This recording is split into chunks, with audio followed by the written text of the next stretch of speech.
발표 시작하도록 하겠습니다. 안녕하세요. 저는 자율주행의 첫 세션을 맡게 된 현대자동차 자율주행 제어개발팀 이영호 연구원입니다. 저는 현재 자율주차 기술 내 경로 생성과 관련한 연구를 수행하고 있는데요.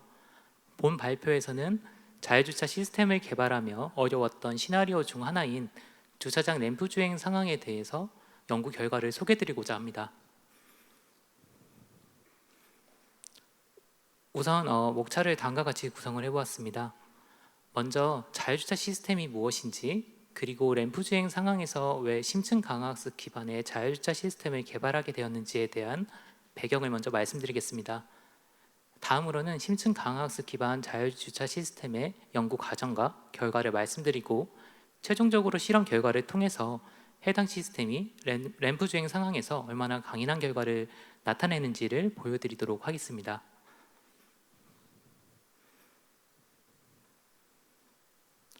먼저 자율주차에 대한 소개입니다. 여러분들은 원격 자율주차 시스템을 알고 있으신가요? 원격 자율주차는 차량이 사람을 대신해서 주차장 내에서 저속 자율주행을 하며 주차와 출차 편의를 제공해주는 기술입니다. 자율주행의 라스트 마일을 완성할 핵심 기능 중 하나로 주행 이후에 주차가 뒤따르는데, 이러한 점에서 최근 자율주행에서 가장 주목받고 있는 기술입니다.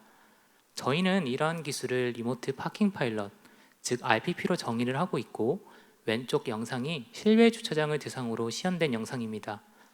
저희도 실외 주차장을 개발을 할 당시에는 기존 자율주행과 동일하게 정밀지도, 치기를 이용한 경로점 기반 주행 제어를 이용을 하였고, 안정적인 결과를 확인할 수 있었습니다.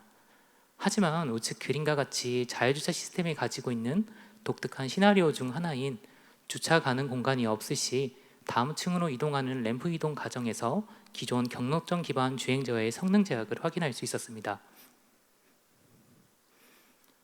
이런 경로점 기반 주행 제어의 성능 제약이 나타날 수 있었던 이유는 램프 도로만이 가지고 있는 독특한 특성 때문입니다.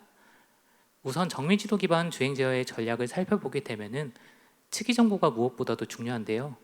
실내의 경우에는 측이 성능 보장을 위해서 휠펄 센서를 이용한 누적 이동량 보상 방식과 환경 센서로부터 추출된 특징점을 맥과 매칭하는 전략을 이용하곤 합니다. 하지만 왼쪽 그림과 같이 램프 도로 상황을 살펴보게 되면은 램프 도로 상황은 높은 경사로 인해서 누적 이동량 보상이 어렵고, 또한 매칭할 특징점이 매우 미비한 것을 확인할 수 있습니다. 그 결과 측의 성능이 그렇게 좋지 못한 결과를 확인할 수 있었고, 우측 그림과 같이 차량의 실제 위치와 위치 추정 결과가 큰 오차를 보이는 것을 확인할 수 있었습니다. 이에 저희는 램프 주행 상황에 한정하여 정밀지도 미 구추 영역에서 동작 가능한 자율주차 시스템 개발이 필요하게 되었습니다. 그러면 어떤 전략으로서 이 문제를 해결해야만 할까요? 저희는 주차장 램프 주행 상황을 한정하여 심층 강화학습의 대표 알고리즘인 DQ 네트워크를 활용하여 문제를 해결해 보고자 하였습니다. DQ 네트워크는 우측 그림과 같이 환경 내에 제어할 대상을 두고 에이전트의 타겟 네트워크를 학습시켜 나가며 사용자가 지정한 행동과 정책에 맞추어 학습시켜 나가는 알고리즘입니다. 아이가 걷는 것을 목표로 한다거나 차량이 장애물을 만났을 때 어떠한 방향으로 회피할지가 이에 대한 대표적인 예시입니다. DQ 네트워크를 사용할 시에 기대할 수 있는 효과는 아래 표와 같은데요. 첫째, 정밀지도 미구추 영역에서 주행 가능하다는 점과, 두 번째로 비정형 도로에서 안정적인 주행 성능을 보장한다는 점입니다. 각각을 살펴보게 되면은 우선 DQ 네트워크는 입실론 그리드 알고리즘을 이용하고 있는데요. 이에 정밀지도 미구추 영역에서 차량과 장애물 간의 거리, 경류점을 이용하여 차량의 목표 방향을 결정지을 수 있습니다. 또한 실시간 보상 방식과는 비교하여 몇 스텝이 아닌 여러 스텝으로 이루어진 시나리오별 학습을 통해서 보상 함수를 책정하기 때문에 인접한 컨벡스 장애물 형상에 대해서도 안정적인 회피 성능을 보장할 수 있는 이점을 가지고 있습니다. 이 부분에 대해서는 이후 시뮬레이션 결과를 통해서 보다 상세히 말씀드리겠습니다. 이에 저희는 한정된 구역 내 최적 경로 생성 보장을 위해서 심층 강화학습의 대표 알고리즘인 DQ 네트워크를 활용을 하였고, 이에 대한 연구 결과를 보다 상세히 말씀드리도록 하겠습니다. 심층 강화학습 기반 자율주차 시스템의 연구 과정과 결과를 말씀드리도록 하겠습니다. 저는 DQ 네트워크의 학습 및 적용을 위해서 총 3단계로 구성을 하였고, 자율환경 탐색환경 구성과 DQ 네트워크의 학습, 자율경로 생성 방법으로 구성해 보았습니다. 왼쪽부터 설명드리면 자율경로 탐색환경 구성으로서 DQ 네트워크의 학습을 위해서 제한된 장애물 환경을 만들어내는 단계입니다. 클러스터링을 이용한 도로 경계 구성 단계로 허프 변환과 가우시안 혼합 모델을 이용한 장애물 환경 구성 결과를 말씀드리도록 하겠습니다. 다음은 DQ 네트워크의 학습 단계로서 시나리오별 행동에 대한 모상 책정 방식과 학습 결과를 보여드리겠습니다. 마지막은 자율경로 생성 방법으로서 학습된 타겟 네트워크의 실시간 적용 단계로 차량이 장애물을 만났을 때 어떠한 해피 경로를 생성하는지에 대한 경로 생성 방법에 대해서 말씀드리도록 하겠습니다. 첫 번째로 자율경로 탐색 환경입니다. 환경 센서 정보부터 먼저 말씀드리면 라이다 프리스페이스 센서를 이용을 하였고, 차량 전방 중심 기준 0.6m 높이에서 180개의 레이를 보내 물체 표면과의 거리를 나타내었습니다.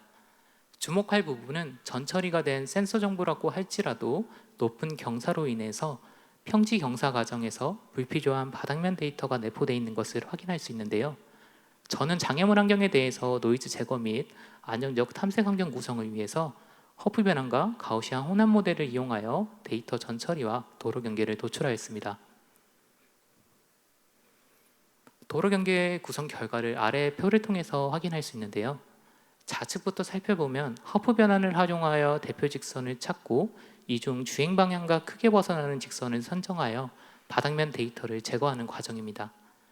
유한 라이다 데이터 각각에 대해서 2차원 전용 곡선을 나타낸 뒤 이를 중첩시키게 되면 대표 직선의 기울기와 위치를 찾을 수 있습니다. 이 중 플러스 마이너스 20도 부근에 나타나는 직선은 주행 방향과 크게 벗어나는 직선이므로 해당 직선과 인접한 데이터를 제거함으로써 바닥면 제거와 유효 데이터를 획득할 수 있었습니다. 우측의 경우에는 해당 유효 데이터를 가지고 클러스터링 결과를 이용한 도로 경계 형상을 나타낸 결과입니다. EM 알고리즘을 반복하며 클러스터링 결과를 수렴시켰고, 이후 각 클러스터의 공분산의 행렬의 주성분 방향의 고유 벡터를 이용함으로써 도로 경계를 나타내었습니다.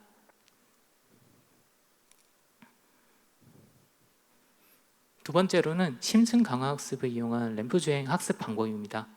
장애물과 인접거리를 계속 유지해 나가는 것이 가장 큰 목표이기 때문에 이를 기반하여 타겟 네트워크를 구성해 보았습니다.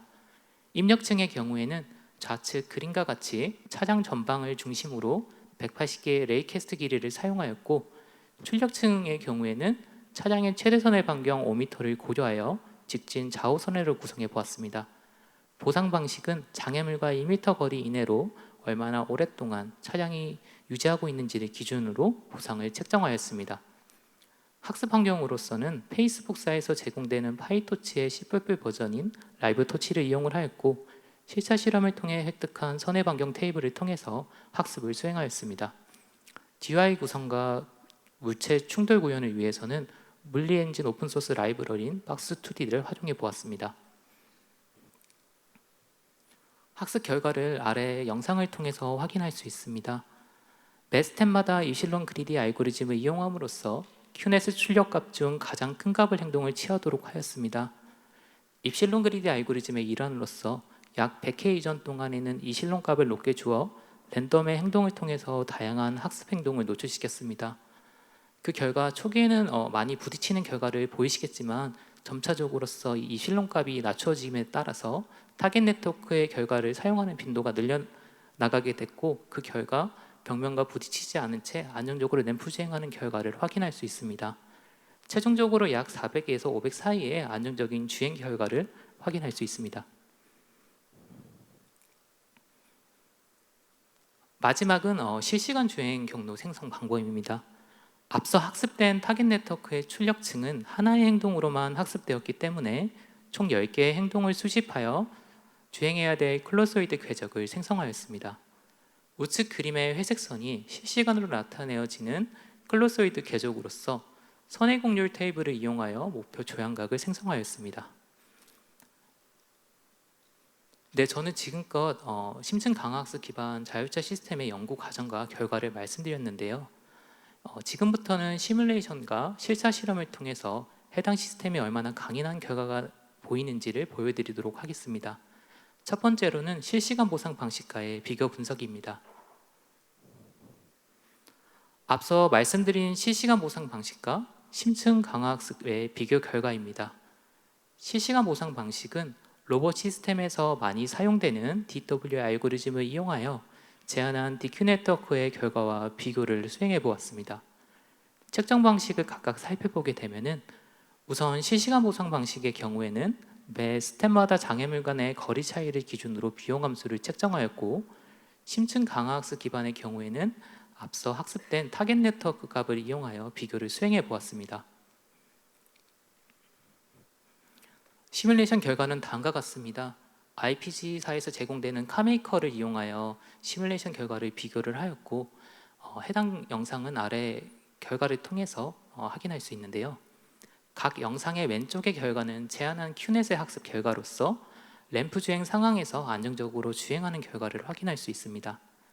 이와는 달리 실시간 보상 방식인 DW 알고리즘은 매 스텝마다 비용 함수를 계산하기 때문에 주행 과정에서 로컬 미니멈의 해외 결과로 인해서 벽면과 충돌되거나 최종 정렬 헤딩이 크게 벗어나는 결과를 확인할 수 있습니다.